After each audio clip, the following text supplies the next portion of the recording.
அஸ்ஸலாமு அலைக்கும் வரஹ்மத்துல்லாஹி வபரகாத்துஹு. நான் சட்டத்தரணி நுஷ்ரா நஜ்முடி. மீண்டும் ஒரு பதிவில் உங்கள் அனைவரையும் சந்திப்பதில் மகிழ்ச்சி அடைகின்றேன். அல்ஹம்துலில்லாஹ். இன்றைக்கி நான் உங்களோட பேச போகிற விஷயம் என்னென்னு பார்த்தீங்கன்னு சொன்னால், ஏமாறுபவர்கள் இருக்கும் வர காட்டும் ஏமாற்றுபவர்கள் இருந்து கொண்டே தான் இருப்பார்கள். போன மாதம், அதாவது டிசம்பர் கடைசியில் என்ன நடந்துச்சு, ஸ்ரீலங்காவில் பெரிய அமௌண்ட் மோசடி செய்து ஆட்டையை போட்டு இந்தியாவுக்கு தப்பி சென்று அங்கே எத்தனையோ வருஷம் தலைமறைவாகி முகாமில் இருந்து திரும்ப அங்கே இருந்து இங்கே டிபோர்ட் பண்ணப்பட்ட ஒரு குடும்பம், அதாவது நிறைய மக்களோட பணத்தை கோடிக்கணக்கில் ஏப்பம் விட்ட ஒரு குடும்பத்தை நாடு கடத்தினாங்க. ரைட். அப்போ அதுவும் ஒரு ஏமாற்றம் தான். அப்போ அதே மாதிரி இந்த முறை இப்போ இந்த போன வீக்கெல்லாம் இன்னொரு பெரிய லம்ப் அமௌண்ட் மணியோட இன்னொரு குழு என்ன செஞ்சிருக்குது, மக்களை ஏமாற்றி இருக்குது. யார்ட மிஸ்டேக் இது? ஏமாறுறவங்க இருக்கிறேன்னு சொன்னால் கட்டாயம் தலையில் மிளகா அரைச்சிட்டு போயிட்டு கொண்டு தான் இருப்பாங்க. ஏன் நாங்கள் ஏமாறணும்? முதல்ல ஏன் நாங்கள் ஆசைப்படணும் என்றது தான் இன்றைக்கு நாங்கள் பார்க்க போகிற விஷயம். வருமானம் எப்படி நாங்கள் சம்பாதிக்கணும்? முதல்ல அந்த வருமானம் ஹலாலான வருமானமாக இருக்கணும். அதாவது எங்களோட உழைப்பு, எங்களோட உடலால் உழைக்கணும், அல்லது எங்களுக்கு வழங்கப்பட்ட அறிவால் சிந்திச்சு உழைக்கிற வருமானம் தான் எங்களுக்குரிய வருமானம். ஆனால் இப்போல்லாம் என்ன நடக்குது? லேசாக சம்பாதிக்கிறதுக்கு தான் நிறைய பேர் என்ன செய்கிறாங்க, முயற்சிகளை மேற்கொண்டு கொண்டு இருக்கிறாங்க. அதாவது ஏற்கனவே சம்பாதிச்ச பணம் அது ஹலாலாக சம்பாதிச்சதா ஹராமாக சம்பாதிச்சதுன்ற அல்லாஹ் அஹ்லம், அல்லாஹ்க்கு தான் வெளிச்சம். ஆனால் ஏற்கனவே சம்பாதிச்ச பணம் இருக்குது, இன்னும் கொஞ்சம் அதை அதிகப்படுத்தி கொள்வோமே, இன்னும் கொஞ்சம் கூட்டி கொள்வோமே என்ற ஒரு ஆசை. ரைட். அந்த ஆசையில் யாராவது இன்வெஸ்ட் பண்ணுங்கள், உங்களுக்கு மாதம் இவ்வளவு தாரன், நீங்கள் ஒன்றும் செய்ய தேவையில்ல, நீங்கள் இன்வெஸ்ட் மட்டும்தான் பண்ணணும் என்று சொல்லி ஆசை வார்த்தை காட்டின போகிறோம். என்ன நடக்குது? சேர்த்து வச்ச சல்லி அவளத்தை கொண்டு போயிட்டு அந்த இடத்துல முடக்குறாங்க, அவங்களுக்கு தாரவாக்குறாங்க. அவளுக்கு அப்படித்தான் சொல்லிடும். நாங்கள் என்கிட்ட ஏமாறுறாங்க. காசு கொடுக்க கொலை மட்டும்தான் கொடுக்குறத பார்க்கலாம், எடுக்க கொலை உங்களுக்கு நீங்கள் கொடுத்த மாதிரி கிடைக்கவே ஆகுது என்றதை நல்லா நினைவு வச்சுக்கோங்க. ஒரு பிஸ்னஸ் என்று சொன்னால் ஒரு உற்பத்தியில் தொடங்கி ஒரு நுகர்வோரை சென்றடையும் வரக்காட்டும் இருக்கிற அவ்வளோ ப்ரோசஸ்லையும் நாங்கள் சம்மந்தப்பட்டிருக்கோம். ரைட். ஒரு உற்பத்தி, நான் சும்மா ஒரு எக்ஸாம்பிளுக்கு சொல்லுவோமே, ஒரு ஸ்லீப்பர் உற்பத்தி செய்கிறாரால் எனக்கிட்ட இப்படி இருக்குது, எனக்கு ஒரு இன்வெஸ்ட் பண்ணுங்க, நீங்களும் இதில் பார்ட்னராக வாங்க, லாப நஷ்டங்களை 2 பேரும் ஈக்குவலாக பிரித்து கொள்வோம். ரீசனபிளான கோரிக்கை. லாபத்தை மட்டும் இல்லை, லாப நஷ்டங்களை நீங்களும் நேரடியாக பாருங்கள், உங்களோட ஈடுபாடு உழைப்பையும் போடுங்க, இதில் நாங்கள் இது பண்ணிக்கொள்வோம். அதேண்டா ஓகே. அப்போ அவரும் போகிறாரு, பங்கு பெறுறாரு, எவ்வளோ ப்ரொடக்ட் பண்ணேன்னு பார்க்குறாரு, எவ்வளோ சேல்ன்னு பார்க்குறாரு, எவ்வளோ இன்கம்னு பார்க்குறாரு, நிறைய விஷயங்களை நாங்கள் செஞ்சு கொண்டு போகிறோம். அப்போ அதில் வர லாபம் சிறிய அமௌண்ட்டாக இருந்தாலும் அதில் ஒரு பரக்கத்து இருக்கும். அதில் வர நஷ்டம் ஒரு சிறிய அமௌண்ட் இருந்தாலும் அது எங்களுக்கு பெருசாக தாக்காது. என்னென்னு கேட்டால் நாங்கள் ஹலாலான முறையில் சம்பாதிக்கிறோம். ஆனால் இப்போ என்ன நடக்குது? இன்வெஸ்ட்மெண்ட் என்ற ரீதியில் நோகாமல் உட்கார்ந்து வருமானம் ஈட்டுற வழி எது என்று நான் நினைக்கிறேன் சர்ச் பண்ணுறாங்க. எல்லாருக்கும் இன்டர்நெட்டில் எல்லாம் சர்ச் பண்ணி எப்படி வருமானம், ஒரு ஹவரில் இவ்வளோ வருமானம். நீங்கள் ஒரு இன்வெஸ்டர், நீங்கள் 2 இன்வெஸ்டர் பிடிச்சி கொடுத்தா உங்களோட வருமானம் இவ்வளோ டபுள் ஆகும். நீங்கள் 3 இன்வெஸ்டர், செயின் ஆஃப் இன்வெஸ்டர்ஸ் பிடிச்சி கொடுத்தீங்கன்னு சொன்னால் உங்களோட வருமானம் பெருகி கொண்டே போகும் என்ற போலி பசாப்பு ஆசை வார்த்தைகளுக்கு மயங்கி இருக்கிறார்கள். தங்களோட காசையும் போடுறது மட்டும் இல்லாமல் இப்போ எனக்கு தெரியும், என்னையோட இருக்கிற சர்க்கிளில் யார் வருமானத்தை சேமிப்பு வச்சிருக்கிறாங்க. அப்போ நான் மாட்டினது மட்டும் பரவாயில்ல, எல்லாரும் சேர்ந்து மாட்டோம். குழியில் உழுவுறேன்னு சொன்னால் எல்லாத்தையும் இழுத்துட்டு தான் போகணும் என்ற மனநிலையில் தான் இப்போ இருக்கிறாங்க. இப்போ ஒரே குடும்பத்தில் ஒரு ஆள் போய்ட்டு மாட்டிட்டாரு, முதல் மாதம் அவருக்கு கிடைக்கும் ப்ராஃபிட், அதே போல் 2வது மாதம் 3வது மாதம் கிடைக்கும். இவர் என்ன செய்கிறாரு, அதை ப்ராஃபிட்டை காட்டி பெருமை பேசி அப்படி செஞ்சு இப்படி கிடைக்குது அப்படி கிடைக்குதுன்னு ஒரு 4 பேரை குழியில் தள்ளுறாரு. அவங்களும் மாட்டிக்கொள்கிறாங்க இவரை நம்பி. அது மட்டும் இல்லாமல் அந்த ப்ரொமோஷன் எல்லாம் எப்படி போகுது?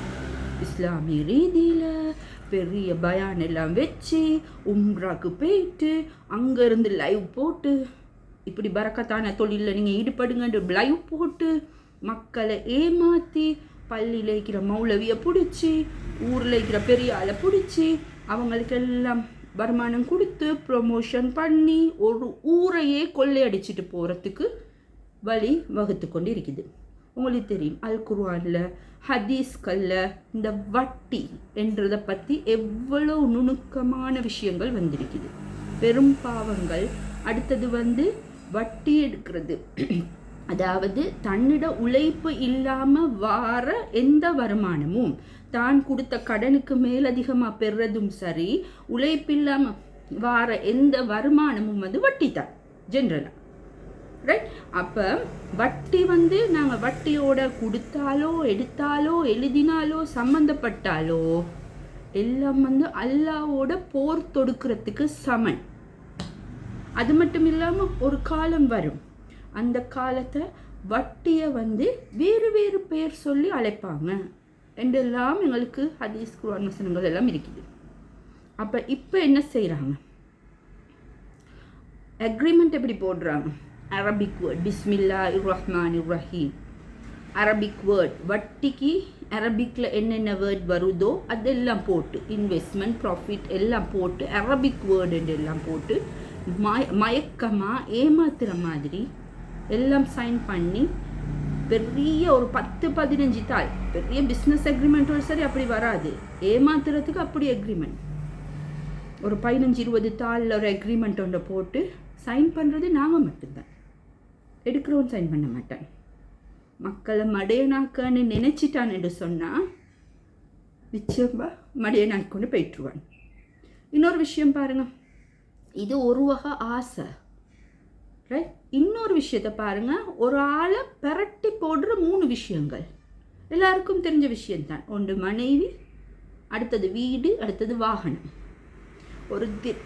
ஒரு திருமணத்தை ஆடம்பரம் இல்லாமல் எளிமையான திருமணம் செஞ்சால் அதில் பரக்கத்திருக்கேன்னு அல்லாஹ் சொல்லியிருக்கத்தக்கன. இல்லை நாங்கள் ஆடம்பரமாக தான் செய்வோம், அந்த ஹோட்டல் புக் பண்ணுவோம், இது செய்வோம், இந்த ஹோட்டலில் எடுப்போம், இவ்வளோ செலவழிப்போம், இத்தனை கோடி செலவழிப்போம் இந்த ரெஜிஸ்டரில் சைன் பண்ண போக்கோலே மாப்பிள்ளைக்காரனும் பொண்ணூட்டாக்களும் கடனாளிகள் ஆகுறாங்க. கடனோட தான் அவங்களோட வாழ்க்கையை என்ன செய்கிறாங்க? ஆரம்பிக்கிறாங்க. அப்போ அந்த கடனோட வாழ்க்கையை ஆரம்பித்து அந்த வாழ்க்கை நிம்மதியாக இருக்குமா? அந்த வாழ்க்கையில் சந்தோஷத்தை எதிர்பார்க்கலுமா? மெஷின் மாதிரி என்ன செய்யணும்? எப்படி சரி காசு சம்பாதிக்கிறதுக்கு தான் பார்க்கணும். அது ஹலாலா ஹராமான்றெல்லாம் 2வது விஷயம். என்கிட்ட எடுத்த கடன் எல்லாம் முடிக்கணுமே. வருமானம் இருக்கிற ஆக்களை பற்றி நான் பேசலை, அவங்களோட விருப்பத்துக்கு எதுவும் செஞ்சுட்டு போகிறாங்க, அது அவங்களோட விருப்பம். இது வருமானம் இல்லாமல் சமூக அந்தஸ்துக்காக வேண்டி அடுத்தவங்களே நல்லா சொல்லணும்ன்றதுக்காக வேண்டி நடக்கிற ஆக்களோட நிலை. சரி, ஒரு மாதிரியாக கடனை கட்டி கட்டி கட்டி கட்டி வரக்கொள்ள இன்னொரு ஆசைண்டு வரும். எத்தனை நாளைக்கு தான் இந்த சின்ன வீட்டில் இருக்கிறது? பெரிய வீடு ஒன்று வாங்கத்தானே ஓணும். இல்லாட்டி எத்தனை நாளைக்கு தான் இந்த கூலி வீட்டில் இருக்கிறது? பெரிய வீடு ஒன்று எடுக்கத்தானே ஓணும். லோனை போடுங்க, கெட்டுவோம். 20 வருஷம் போடுங்க, கெட்டுவோம். வட்டியில் உழுவுறான். 20 வருஷ காலம், 10 வருஷ காலம், 15 வருஷ காலம் அவனோட வாழ்க்கை அதிலே போயிட்டுரும். அதோட நிற்பாங்களா? இல்லை. வாகனம், எனக்கு வாகனம் வேணும், எனக்கு இப்படி ரோட்டில் நின்று ஆட்டெல்லாம் பிடிச்சிட்டு இருக்கேலா. எல்லாரும் எவ்வளோ கதை சொல்கிறாங்க. வாகனமோட எடுக்கணும். அடே மாப்பிள்ளைக்கிட்ட சல்லி இருக்கா இல்லையா? மாப்பிள்ளை யோசிக்கணும், என் தகுதிக்கு இது ஏழுமா, கெட்டேலுமா, ஃபினான்ஸை கெட்டேலுமா. எதுவும் எடுக்கிறது கையில் காசை வச்சுக்கொண்டு எடுங்க, அல்ஹம்துலில்லாஹ், அல்ல பரக்கத் செய்வான். இது நாங்கள் திரும்ப திரும்ப போயிட்டு எண்ணத்தில் விழுவுறோம், வட்டியில் விழுவுறோம், ஃபினான்ஸில் விழுவுறோம். அப்போ எப்படி அல்ல பரக்கத் செய்வான்? இந்த 3 விஷயங்களும் ஒத்தனை வாழ்க்கையை அப்படியே என்ன செய்து புரட்டி போடுது. இதை பற்றி அட்வைஸ் பண்ணினா பொறாமல் எப்பயும் இதைத்தானே சொல்லி கொண்டிருக்கிறேன். நாங்கள் எப்போ வாழ்கிறது? நாங்கள் மனுஷனாகிறது இல்லையா? உங்களைய மாதிரியே நாங்கள் அதே இடத்துல இருந்துட்டு இருக்கிறதா? எங்களுக்கும் ஆசை இருக்காதா? புதிய வாகனத்தில் போகணும், நல்ல வீட்டில் இருக்கணும்னு எங்களுக்கும் ஆசை இருக்காதா? அப்படி என்ற கதை வரும். நீங்கள் அட்வைஸ் பண்ணி பாருங்களே. யாருக்காவது ஒரு வாகனத்தை எடுக்க போக்கல ஃபினான்ஸில் எடுக்க வேணுமப்பா, கொஞ்சம் சல்லியை சேர்த்துக்கொண்டு எடுங்களே, நல்லம் தானே இந்த அட்வைஸ் ஒன்று பண்ணி பாருங்களேன், எப்படியான நெகட்டிவ் கமெண்ட்ஸ் எல்லாம் உங்களுக்கு வருதுன்னு சொல்லி.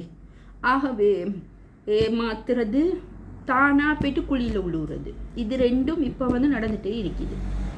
என்ன வழக்கு போட்டாலும் எவ்வளோ வருஷ காலம் போகும். உங்களோட காசை வந்து திரும்ப எடுக்கிறது, இல்லை பொறுமதியெல்லாம் எவ்வளோ குறைஞ்சி போகும். கிடைக்குமா? சில நேரம் கிடைக்கவே மாது. செத்து கித்து போயிட்டானுண்டா என்ன செய்கிறேன்? ஆகவே யோசிங்க. அல்லாஹ் எங்களுக்கண்டு நியமித்ததை தாரதை தடுக்கிறதுக்கு யாரும் இல்லை. அதே மாதிரி எங்கள்கிட்ட இருந்து பறிக்க நினைச்சாலும் எப்படியோ நாங்கள் வந்து என்ன செய்வோம்? குழியில் உள்ளத்தான் போவோம். இதுக்கெல்லாம் முக்கிய காரணம் என்ன? ஆசை இருக்கத்தான் வேணும். மனுஷனுக்கு ஆசைன்றது இருக்கணும். ஆனால் அது எப்போ பேராசையாக மாறுது, அந்த பேராசையாக மாறுற சந்தர்ப்பத்தில் எல்லா ஹராம்களும் ஹலாலாக மாறுது. எது என்றாலும் ஹலால். நான் ஹராமுண்டு செஞ்சால் நான் வந்து செல்ஃபாக சொல்லிக்கொள்கிறேன், செல்ஃப் ஸ்டேட்மெண்ட் கொடுக்குறேன். அது அப்படி இல்லை. இது வந்து இஸ்லாமிக் பேங்கிங், இஸ்லாமிக் ஃபினான்ஸ். இல்லாட்டி இந்த அக்ரிமெண்ட்டை பாருங்கள், எவ்வளோ பக்குவமாக பிஸ்மி சொல்லியெல்லாம் போட்டிருக்கிறாங்க. அளவற்ற அருளாளன் எல்லாம் ஆரம்பிச்சிருக்கிறாங்க. ஆகவே இது ஹலால், எங்களுக்கு ஹராம் இல்லை அப்படின்னு சொல்லி செல்ஃப் ஸ்டேட்மெண்ட்டை கொடுக்க ரெடி ஆகுவாங்க.